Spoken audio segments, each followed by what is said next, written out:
আসসালামু আলাইকুম প্রিয় শিক্ষার্থীরা, অনলাইন ক্লাসে তোমাদের স্বাগতম। আশা করি আল্লাহর অশেষ রহমতে তোমরা ভালো আছো।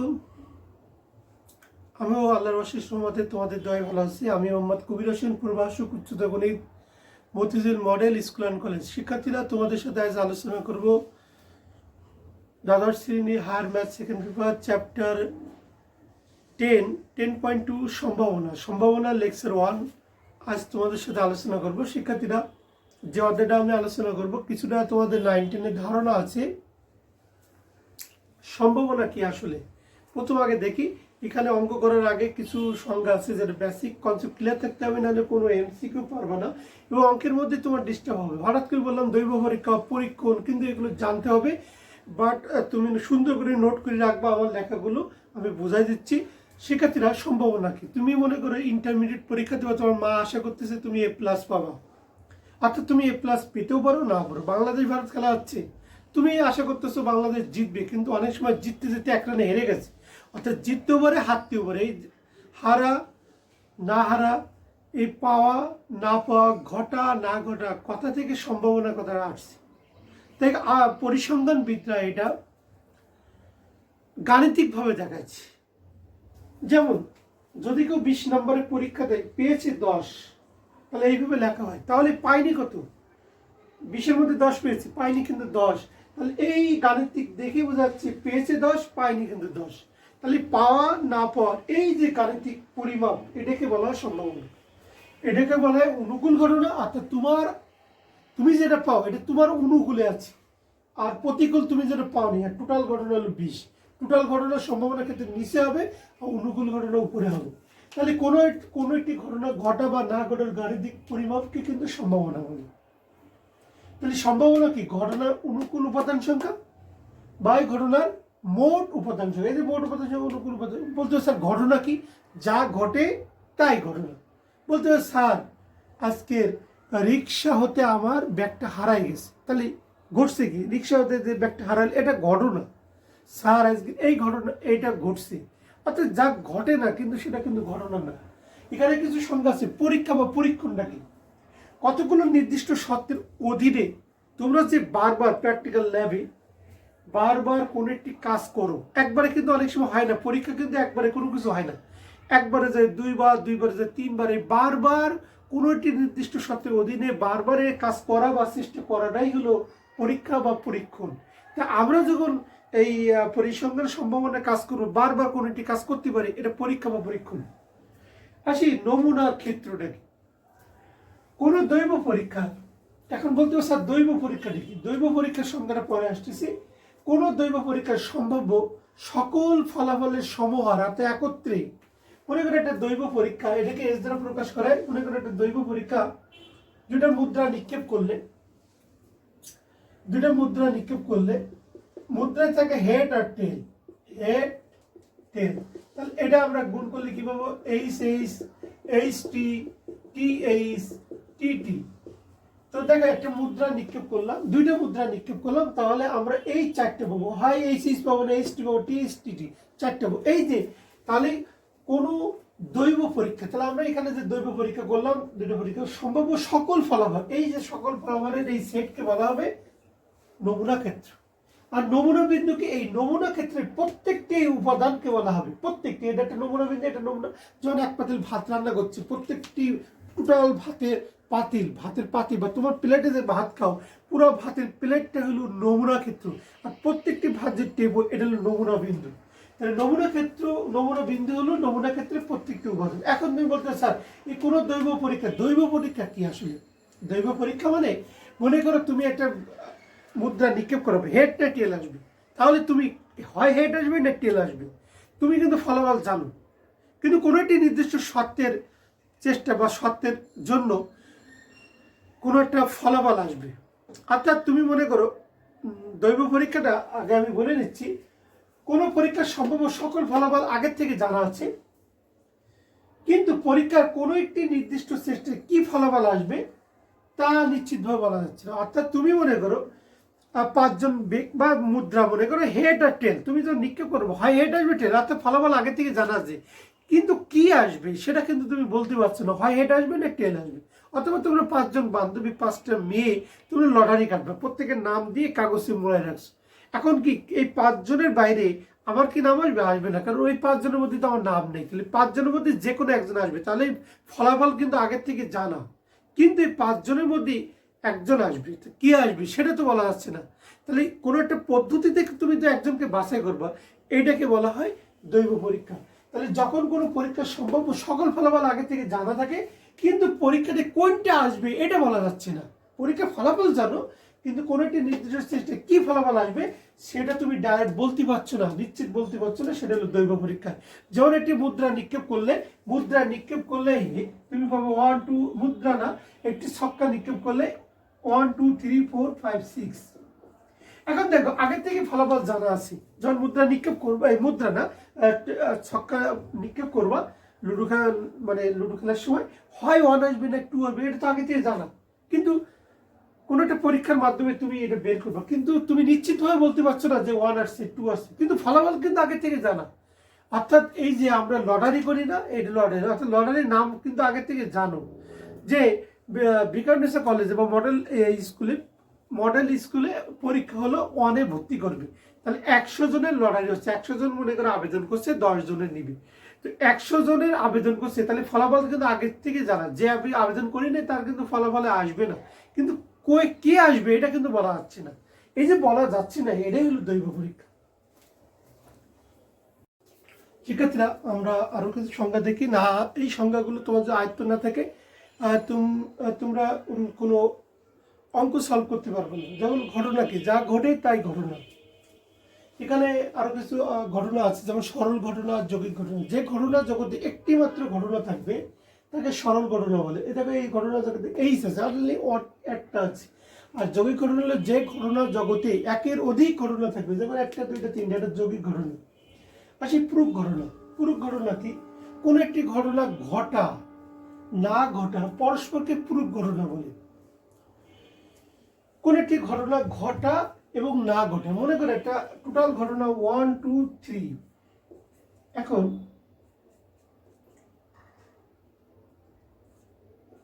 মনে করো ইউ একটা ঘটনা, ইউনিভার্সাল 1 2 3, এ হল 1, তাহলে এ প্রাইমটা কি, এ প্রাইম হলো, মনে করো এ একটা ঘটনা 1, এ প্রাইম হবে এই টোটাল থেকে এ বিয়োগ দিলে কিন্তু এ প্রাইম হবে, অর্থাৎ 1 2 3 -1, তার মানে আমরা পাচ্ছি 2 3।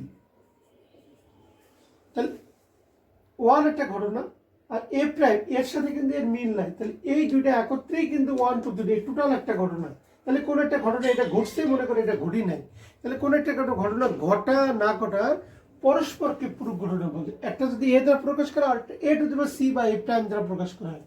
নিশ্চিত ঘটনা কি, কোন দৈব পরীক্ষা একটি ঘটনা এমন হয় যে তা প্রতি ক্ষেত্রে ঘটবেই। যেমন তুমি যখন এসএসসি মনে করে প্লাস পাইছো, 5 প্লাস পাইছো, জিএসসি প্লাস পাইছো, এসএসসি প্লাস পাইছো, তখন ইন্টারমিডিয়েটে অনেক সময় বলে ও তো নিশ্চিত এ প্লাস। অর্থাৎ নিশ্চিত মানে কি, প্রতিবার ওর ঘটতেছে। দেখা যাচ্ছে অনেক সময় তুমি লটারি কাটছো, হেড আর টেল, হেড বারবার হেড আসছে, তার মানে নিশ্চিত ওর আসতে পারে। অনিশ্চিত কি, কোন দৈব পরীক্ষার এমন একটি ঘটনা, কোন দৈব পরীক্ষার প্রাপ্ত কোনো ঘটনা পরীক্ষার প্রতিটি ক্ষেত্রে বা প্রতিটি চেষ্টায় না ঘটলে, অর্থাৎ তুমি বারবার চেষ্টা করতেছো পাস করে, তুমি ফেল করতেছো, কোনো অনিশ্চিত। বাংলাদেশে ভারত খেলা আছে, বাংলাদেশ জিততে জিততে লাস্টে 1 রানে হেরে যাচ্ছে, তার মানে এটা অনিশ্চিত। তার মানে এটা কিন্তু সে নিশ্চিত। মনে করো পরীক্ষা দিলে, তুমি পরীক্ষাতে তুমি এ প্লাস আশা করতেছো, এ প্লাস পেতেও পারো না পারো, এটা হলো অনিশ্চিত। আর পরীক্ষা দিচ্ছে এমন যে পাবাই, এটা হলো নিশ্চিত। অনিশ্চিত হলো 0 না, 0 থেকে বড়, 1 থেকে ছোট, অর্থাৎ হতেও পারে না হতেও পারে। যদি একটা ঘটনা হয়, এ ঘটার সম্ভাবনাকে, সম্ভাবনা ইংরেজি হলো প্রবাবিলিটি, এ ঘটার সম্ভাবনা পি অফ এ, তাহলে 0 থেকে বড় আর 1 থেকে ছোট। এটা কিন্তু অনেক সময় এমসিকিউ আসবে, অনিশ্চিত ঘটনা কি, আর নিশ্চিত ঘটনা সবসময় 1 হবে। শিক্ষার্থীরা, এবার আমরা আসি সম্ভব ঘটনা, অসম্ভব ঘটনা। সম্ভব ঘটনা, মনে করো বাংলাদেশ ভারত খেলা হচ্ছে, হয় বাংলাদেশ জিতবে, নাই ভারত জিতবে, অথবা ড্র হবে, 3টার মধ্যে যে কোনো আসবে, এটা সম্ভব। অর্থাৎ তুমি লুডো খেলতেছো 1 থেকে 6 আশা করতেছো, তার মানে যে কোনো একটা হতে পারে, এটা সম্ভব। অর্থাৎ যে ঘটনা ঘটবেই এটা সম্ভব। অসম্ভব ঘটনা যে ঘটনা ঘটবে না, সংজ্ঞাটা বই থেকে দেখে নাও। অসম্ভব ঘটবে না মানে তুমি মনে করো লুডো খেললে, বললো স্যার আপনি 10 দেন, আসে তো 1 থেকে 6, তাহলে 10টা আসবে? এটা অসম্ভব ঘটনা। আমি মনে করো পরীক্ষা দেইনি, তুমি মনে করো পরীক্ষা দেওনি ইন্টারমিডিয়েট, তুমি বলছো স্যার আমি A+ পাবো, এটা কি সম্ভব হবে? না, এটা হলো অসম্ভব একটা ঘটনা। এবার স্বাধীন ঘটনা আর অধীন ঘটনা খুবই গুরুত্বপূর্ণ অঙ্ক করার সময়। দুইটা ঘটনা একত্রে সংঘটিত হচ্ছে, একজনের উপর যদি আরেকজন নির্ভর না করে, এটাকে পরস্পর স্বাধীন ঘটনা বলে। অধীন ঘটনা কি? যেমন স্বাধীন ঘটনার উদাহরণ দিই, তুমি মনে করো ছক্কা নিক্ষেপ করলে, এটা টেন নিক্ষেপ করলাম, আবার নিক্ষেপ করলাম, একটা বার একটাকে নির্ভরশীল, প্রথমবার নিক্ষেপ করলাম আবার নিক্ষেপ করলাম, নির্ভরশীল না। আর অধীন ঘটনা, দুইটা ঘটনা একত্রে সংঘটিত হলে একটি ঘটনার উপর অন্যটি যদি নির্ভর করে, এটা হলো অধীন ঘটনা। যদি নির্ভর করে, যেমন এই ক্ষেত্রে উদাহরণ দিই,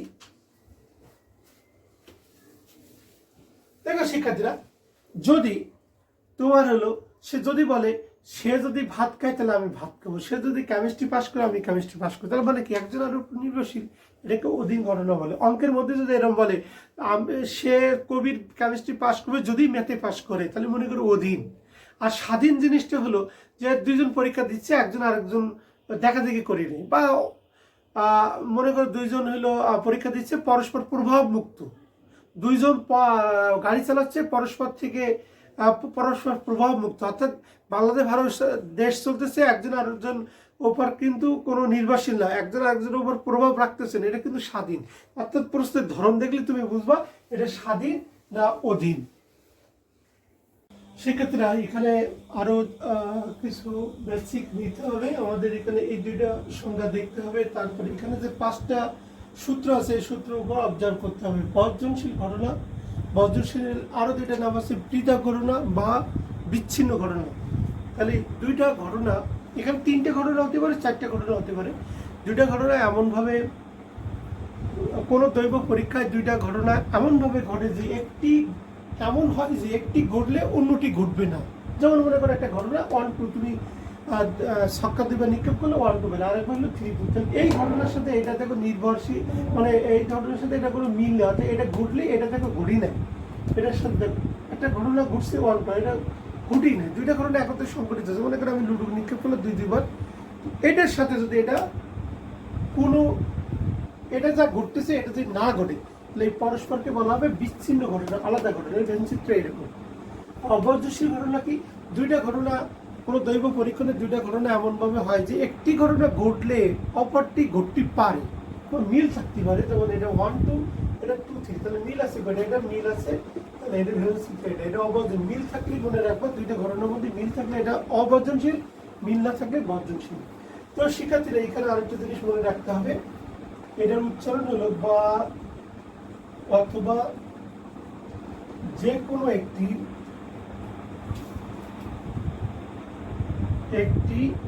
বা একত্রে,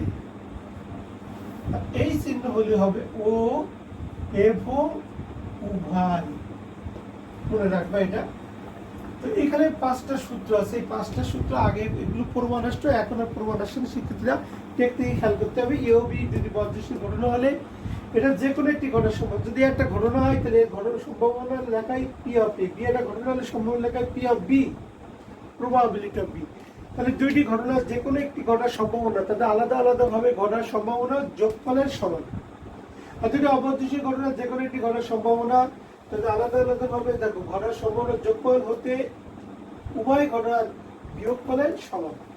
ইউবি যদি স্বাধীন হয় তাহলে P of A intersection B মানে P of A into P of B, তাহলে বর্জনশীল অবর্জনশীল ইউনিয়ন।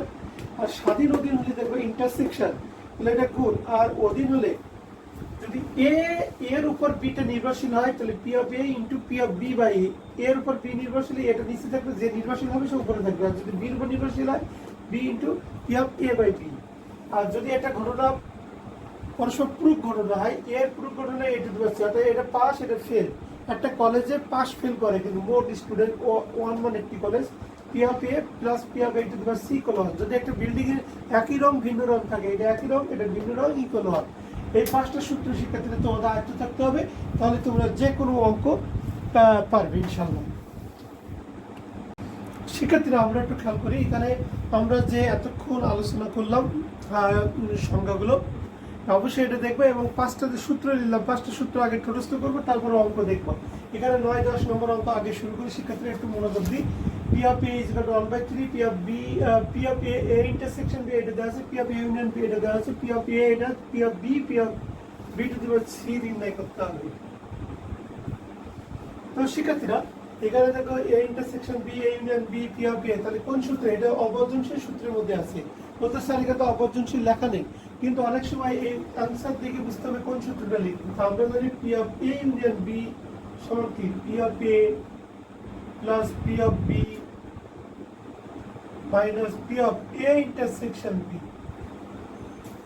এটার মান দেওয়া আছে 5/6, এটার মান দেওয়া আছে 1/2, এটা নির্ণয় করতে হবে। এটা দেওয়া আছে 1/3। তো আমরা যদি এই পাশে নিয়ে আসি, পক্ষান্তর করে চিহ্ন চেঞ্জ হয়ে যাবে। শিক্ষার্থীরা এখানে 6 লস হলো, তাহলে 5, এটা তাহলে 2 minus 3 equal P of B। তো শিক্ষার্থীরা P of B সমান আমরা পাচ্ছি 7 থেকে 3 গেলে 4, 4/6, তার মানে 2/3। শিক্ষার্থীরা আমরা এটা বললাম 2/3, এটাই আনসার। এখন P of A to the C নির্ণয় করতে হবে। তাহলে আবার আমরা জানি 5 নম্বর যে সূত্রটা, ওটা ইউজ করে আমরা P of B to the C নির্ণয় করতে পারি। P of B plus P of B to the C equal 1 লিখতে পারি। তাহলে P of B to the C সমান কি? 1 minus P of B, তার মানে 1 minus 2/3, তার মানে 1/3। সেক্ষেত্রে এইভাবে আনসার লিখতে পারি। এখানে 9 যে 2 নম্বর একইভাবে তোমরা সূত্র দেখবা পারবে। সেক্ষেত্রে আমরা 10-এর একটা দুটো অঙ্ক দেখি। বলছি A P of A এত, P of B এত, A ও B স্বাধীন হলে এটা নির্ণয় করব। তাহলে স্বাধীন বললেই আমরা কোন সূত্র লিখবো? 3 নম্বরটা নির্ণয় করব। এবার A union B, শিক্ষার্থীরা আমরা একটু দেখি।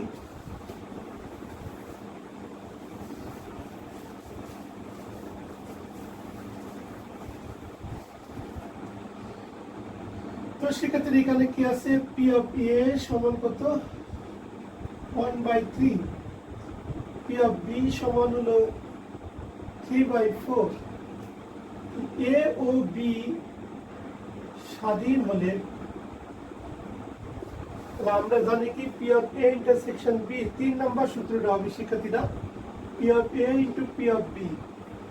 3 নম্বর যে সূত্র, যেহেতু ডাইরেক্ট বলা আছে স্বাধীন, তাহলে আমরা যে 5টা সূত্র লিখলাম 3 নম্বর সূত্র দেখবা। তাহলে 1/3 into 3/4, তার মানে 1/4। This is answer. এরপরে শিক্ষার্থীরা বলছে P of A union B, আবার P of A union B, P of A plus P of B minus P of A intersection B। শিক্ষার্থীরা একটু খেয়াল করি আমরা। তো এখানে A union B বলা আছে, এটা বর্জনশীল হতে পারে, অবর্জনশীল হতে পারে। অবর্জনশীল হলে এইটা, অবর্জনশীল টোটালটা। কিন্তু এটা কেন টোটালটা লিখলাম? যেহেতু A B স্বাধীন বলা আছে, তাহলে A B স্বাধীন হলে এটার মানে কিন্তু P of A into P of B, অর্থাৎ এটার এই স্বাধীন যদি বলা না থাকতো, তাহলে এটা যদি নির্ণয় করতে বলে এই দুইটা থাকলে আমরা এই সূত্র এটা লিখতাম না। যেহেতু স্বাধীন বলতে, স্বাধীন বললে এটার ফলাফলটা আগেই বের করে নিছি, তাহলে আমি বসাতে পারি। তাহলে এটার মানে 1/3, 3/4 minus 1/4। তাহলে এখানে শিক্ষার্থীরা 12, 4 plus 9 minus 3, তাহলে 10/12, মানে 5/6। This is answer. শিক্ষার্থীরা আমরা এই কোয়ালিটি আরো একটা দুটো অঙ্ক দেখি।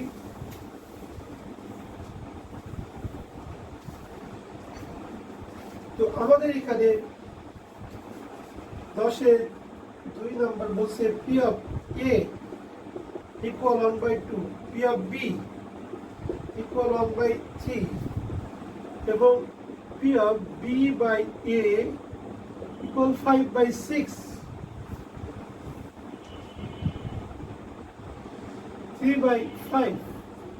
তো এটা বলা আছে 1/2, 1/3, 3/5। ক নম্বর বলছে শিক্ষার্থীরা P of A intersection B।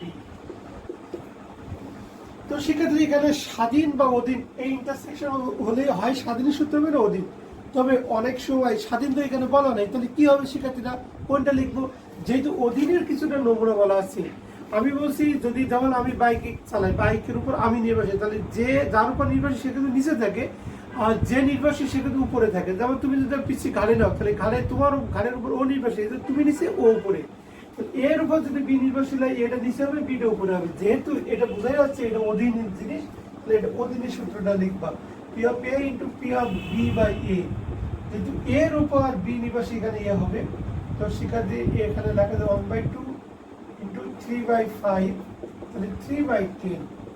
This is answer. খ নম্বর কি বলছে শিক্ষার্থীরা? বলছে P of A intersection B নির্ণয় করো।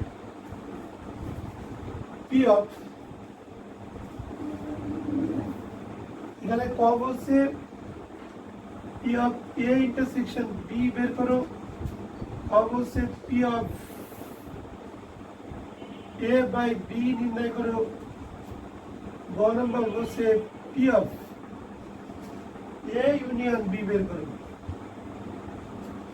দেখো ক নম্বর P of A intersect A by B, তাহলে অধীনের সূত্রটা লিখবো, এ ইন্টারসেকশন বি, তারপরে কি P of B into P of A by B. যেহেতু এটা বের করতে বলছে, তাই এটা আসে তো এই সূত্রের মধ্যে, এখানে যে বি হয় এখানে বি হবে। শিক্ষার্থীরা P of A by B, তাহলে লেখা যায় P of A intersection B by P of B. এটার মান কিন্তু শিক্ষার্থীরা আমরা আগে বের করেছি 3/10, আর এটার মান পি অফ বির মান 1/3, তো 3/10 ইন্টু উল্টে যাবে 3/1, 9/10। শিক্ষার্থীরা এখন আমরা দেখি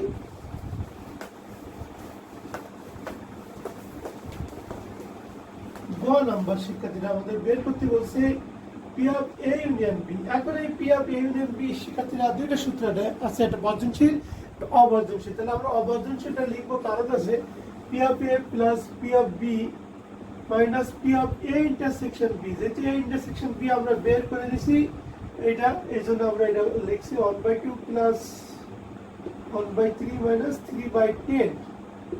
তো শিক্ষার্থীরা এখানে 3 10 কে 30, তাহলে 15 প্লাস 10 মাইনাস 9, তো 26, 25 থেকে 9 গেলে 16/30, তার মানে 8/15। শিক্ষার্থীরা আমাদের এইভাবে কাজগুলো করতে হবে। তোমরা এখানে 10-এর বাকি অঙ্কগুলো একটু দেখবো। শিক্ষার্থীরা একটু খেয়াল করি, আমরা আরো একটা অঙ্ক দেখি। বলছে দুইটি ছক্কা নিক্ষেপ করলে নমুনা ক্ষেত্র বের করো এবং ছক্কায় 2টি 6 ওঠার সম্ভাবনা বের করো। তা আগে আমরা নমুনা ক্ষেত্র বের করি, তারপরে ছক্কার সম্ভাবনা বের করবো। আমি প্রথমেই সম্ভাবনা সূত্রটা লিখছি। যদি একটা ঘটনা হয়, তাহলে P of A is equal to number of A by number of S, কারণ ঘটনার জগৎ, নমুনা জগৎ কেস দ্বারা প্রকাশ করায়। তারপর অনুকূল ঘটনা বাই মোট ঘটনা বা ঘটনার জগৎ। সম্ভাবনার সূত্র কিন্তু এইটা। তো শিক্ষার্থীরা সম্ভাবনা পরে আগে নমুনা ক্ষেত্র বের করে, নমুনা ক্ষেত্রকে এস দ্বারা প্রকাশ করে। দুইটা ছক্কা, তো মনে করলাম একটা ছক্কা একটা ছক্কা, দুইটা করে। দেখো শিক্ষার্থীরা, তখন দুইটা ছক্কা তুমি নিক্ষেপ করো, 1 আসবে 1 2, দুইটা করে কিন্তু আসবে। তো আমরা এইভাবে নিলাম, কারণ দেখো 19 করছে, এটা 1,1, এটা দিয়ে কাজ করো। 1,2, 1,3, 1,4, 1,5, 1,6। এখন 2 দিয়ে যদি কাজ করো, 2,1, 2,2, 2,3, 2,4, 2,5, 2,6। এখন যদি 3 দিয়ে করো, 3,1, 3,2, 3,3, 3,4, 3,5, 3,6। এখন এই 4 দিয়ে যদি কাজ করো, 4,1, 4,2, 4,3, 4,4, 4,5, 4,6। সেক্ষেত্রে 5 দিয়ে যদি কাজ করো, 5,1, 5,2, 5,3, 5,4, 5,5, 5,6। সেক্ষেত্রে 6 দিয়ে যদি কাজ করো, 6,1, 6,2, 6,3, 6,4, 6,5, 6,6। সেক্ষেত্রে তাহলে নাম্বার অফ এস এখানে 636, টোটাল 36। এইভাবে কাজ এইভাবে বক্সে এইভাবে করলেই টেকনিকই করবো, 90টা এইভাবে করছে সেক্ষেত্রে ভালো হয়। তো এখানে বলছে ছক্কা দুইটা 6টার ঘটনা, আমি যা ঘটে তাই ঘটনা, আমি ঘটনা দিয়ে নিলাম ছক্কায় ধরি, ছক্কায় দুইটি 6 উঠার ঘটনা এ। সুতরাং এ দেখো দুইটা 6 উঠছে এমন কয়টা আছে, এখানে দুইটা 6 নেই, এইটা দেখো দুইটা 6 উঠছে একটা।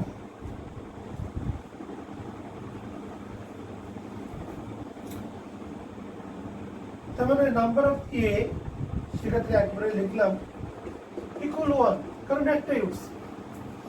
সুতরাং সেক্ষেত্রে লেখা যায় প্রবাবিলিটি অফ এ সমান কি number of A by number of S, তাহলে 1 বাই কত 36। সেক্ষেত্রে এর দ্বিতীয় অংশ বলা আছে এবং x প্লাস ওয়াই ইকুয়াল 7 হলে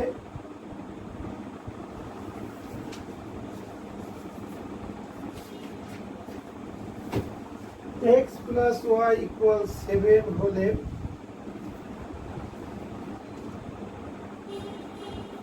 লেখা আছে প্রথম ছক্কার পিঠে